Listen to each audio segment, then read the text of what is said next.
ভারত টেস্টে মাঠে লড়েছিলেন সাকিব আল হাসান, আর কমেন্ট্রি বক্সে সাকিবদের হয়ে কথার লড়াইয়ে মেতেছিলেন তামিম ইকবাল।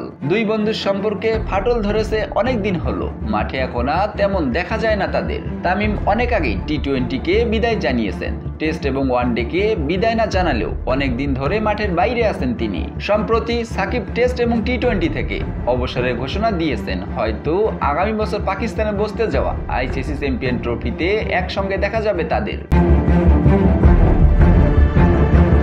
তার আগে যুক্তরাষ্ট্রে মুখোমুখি হচ্ছেন জাতীয় দলের দুই সতীর্থ। যুক্তরাষ্ট্রের ন্যাশনাল ক্রিকেট লিগের আয়োজনে 60 টুর্নামেন্টে খেলবেন বাংলাদেশের দুই তারকা ক্রিকেটার। বিপিএল এর পর এটাই হবে তাদের একই সঙ্গে খেলা। এই টুর্নামেন্টের পর্দা নামবে 14 অক্টোবর। 10 দিনব্যাপী টুর্নামেন্টটিতে ভিন্ন ভিন্ন ক্লাবের হয়ে খেলবেন তারা।